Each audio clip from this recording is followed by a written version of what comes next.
नमस्कार जय जगन्नाथ आपण मानकु मो चैनल को स्वागत करुछि। आज मु आपनकु कहिबी कुंडली कौन, कुंडली केमिति तैयारी करिबा आ कुंडली केमिति देखिबा। प्रथमे हमें जानिबा कुंडली कौन। कुंडली होउछि जन्म समय रे आकाश रे ग्रह मानकर स्थितिर एक मानचित्र।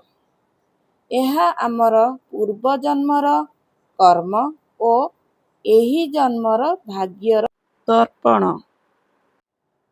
କୁଣ୍ଡଳୀର 12ଟା ଗ୍ରହ ଆମର ଜୀବନର 12ଟା ଅଲଗା ଜାଗା ଯେମିତିକି ପରିବାର, କ୍ୟାରିୟର ଆଉ ସ୍ୱାସ୍ଥ୍ୟକୁ ଦର୍ଶାଏ। କୁଣ୍ଡଳୀର 12ଟା ଗ୍ରହ ଆମର ଜୀବନର ପୁରା ନଶାକୁ ଦର୍ଶାଏ। ଆସନ୍ତୁ ଜାଣିବା କୁଣ୍ଡଳୀ କେମିତି ତିଆରି କରାଯାଏ। କୁଣ୍ଡଳୀ ତିଆରି କରିବା ପାଇଁ 3ଟି ମୁଖ୍ୟ ତଥ୍ୟ ଦରକାର।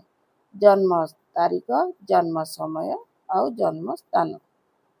କୁଣ୍ଡଳୀ ପ୍ରେଡିକ୍ସନ ପାଇଁ 3ଟି ଜିନିଷ ଦେଖିବା ଦରକାର। ଲଗ୍ନ ଯାହାକି ବ୍ୟକ୍ତିତ୍ୱକୁ ବୁଝାଏ, ମହାଦଶା ଯାହାକୁ ସମୟ ବୁଝାଏ ଆଉ ଗୋଚର ଯାହାକି କରେଣ୍ଟ ସିଚୁଏସନ କୁ ବୁଝାଏ। ପେପରରେ ଗ୍ରହ ଗଣନା କରିବା ପାଇଁ ପଞ୍ଚାଙ୍ଗ ଓ ଗ୍ରହ ସ୍ପଷ୍ଟ ସରଣୀ ଦରକାର। ଜନ୍ମ ସମୟରେ ଆକାଶରେ ଗ୍ରହମାନଙ୍କୁ ସ୍ପଷ୍ଟୀକରଣ କରାଯାଏ। ପଞ୍ଚାଙ୍ଗରେ ଗ୍ରହ ଗଣନା ପାଇଁ ତିଥି, ବାର, ନକ୍ଷତ୍ର, ଯୋଗ ଓ କାରଣର ଜ୍ଞାନ ଦରକାର। ଗ୍ରହମାନଙ୍କର ଡିଗ୍ରୀ ବା ଗ୍ରହ ସ୍ପଷ୍ଟ ଦେଖାଇ କୁଣ୍ଡଳୀ ତିଆରି କରାଯାଏ। ଲଗ୍ନ ହେଉଛି ଆପଣଙ୍କର ଶରୀର ବା ବ୍ୟକ୍ତିତ୍ୱ। ଦଶା ହେଉଛି ଜୀବନର ସମୟ ଚକ୍ର ବା ଋତୁ। ଗୋଚର ହେଉଛି ଗ୍ରହମାନଙ୍କର ଦୈନନ୍ଦିନ ଚଳନ ବା ପାଣିପାଗ। ଏହି 3ଟି ମିଳନ ହିଁ ଜୀବନର ଗତି ନିର୍ଦ୍ଧାରଣ କରେ। ଯେମିତି ମାଟି ଲଗ୍ନ ଭଲ ଥିଲେ ବି ବର୍ଷା ବା ଗୋଚର ଏବଂ ସଠିକ ସମୟ ବା ଦଶା ବିନା ଫସଲ ହୁଏ ନାହିଁ, ସେମିତି ଜୀବନର ସବୁର ସନ୍ତୁଳନ ଦରକାର। ଆସନ୍ତୁ ଜାଣିବା କୁଣ୍ଡଳୀ କିପରି ଦେଖିବା।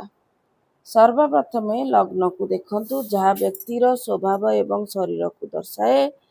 ତାପରେ ରାଶି ଦେଖନ୍ତୁ, ଯାହା ଚନ୍ଦ୍ର କେଉଁ ରାଶିରେ ଅଛି ତାହା ମନର ସ୍ଥିତି ବୁଝାଏ। ଗ୍ରହ ସ୍ଥିତି ଦେଖନ୍ତୁ, କେଉଁ ଗ୍ରହ କେଉଁ ଭାବରେ ଅଛନ୍ତି ତାହା ଜୀବନର ବିଭିନ୍ନ ଦିଗ ଯଥା ଧନ, ସୁଖ, ଶିକ୍ଷାର ନିର୍ଦ୍ଧାରଣ କରେ। ତାପରେ ଦଶା ଦେଖନ୍ତୁ, ବର୍ତ୍ତମାନ କେଉଁ ଗ୍ରହର ସମୟ ଚାଲିଛି ତାହା ଦେଖିବାକୁ ହେବ।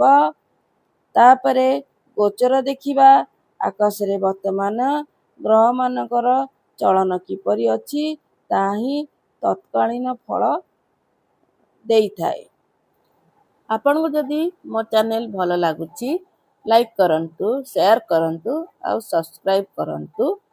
ଆପଣଙ୍କ ଦିନ ମଙ୍ଗଳମୟ ହଉ। ଜୟ ଜଗନ୍ନାଥ। ଧନ୍ୟବାଦ।